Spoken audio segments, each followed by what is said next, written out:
యేసుక్రీస్తు నామములో మీ అందరికీ శుభములు. దేవుని యొక్క వాక్యమును మనము ధ్యానించుకుందాము.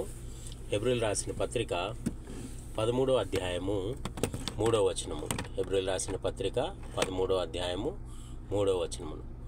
మీరును వారితో కూడా బంధింపబడినట్లు బంధకములో ఉన్న వారిని జ్ఞాపకం చేసుకుని, మీరును శరీరంలో ఉన్నారు కనుక కష్టములు అనుభవించే వారిని జ్ఞాపకం చేసుకుని.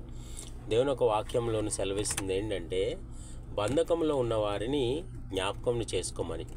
బంధకంలోనూ ఉన్నవారిని జ్ఞాపకం చేసుకోవడం అంటే ఏంటి? చేయని తప్పుకి జైలు శిక్షను అనుభవిస్తున్న వారి కోసమును మనము ప్రార్థన చేయాలంట. ఎందుకు ప్రార్థన చేయాలి? ఎందుకంటే వారు చేయని తప్పుకి కూడా వారు చేశారని చెప్పి నిరూపించబడి వెళ్ళి అక్కడ జైల్లోనూ పెట్టబడ్డారు వాళ్ళు. ఇదేంటి? సాతాను యొక్క స్ట్రాటజీ, సాతాను యొక్క ఎత్తులు.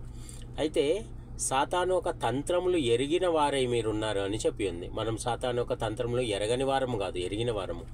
సో లైఫ్ని స్టాప్ చేసేటట్టు వారి జైల్లోనే ఉండేటట్టు సాతాను వారి చేయని తప్పుని కూడా వారి మీద మనిషి ద్వారా మోపించి ఆ మనిషిని జైలు పాలు చేస్తుంది. కాబట్టి వారి గురించి మనం ఎప్పుడైతే ప్రార్థన చేస్తామో దేవుడు వారిని విడిపిస్తారు. మీకు తెలియకపోవచ్చు ప్రాక్టికల్గా, కానీ చాలామంది అలా విడిపించబడ్డారు. కేసు కొట్టువేయబడ్డది, కోర్టులోని కేసు కొట్టువేయబడ్డది.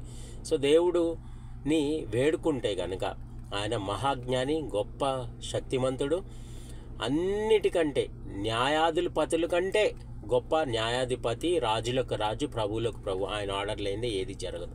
సో ఎప్పుడైతే ఆయన దగ్గర మనం వేడుకుంటామో, ఆ వ్యక్తి గురించి ప్రార్థన చేస్తామో, ఆ ఫ్యామిలీ గురించి ప్రార్థన చేస్తామో, వారు బంధకంలోంచి విడిపించబడి దేవుని యొక్క శక్తి చేత వారు జీవితంను మరలా పొందుకుంటారు.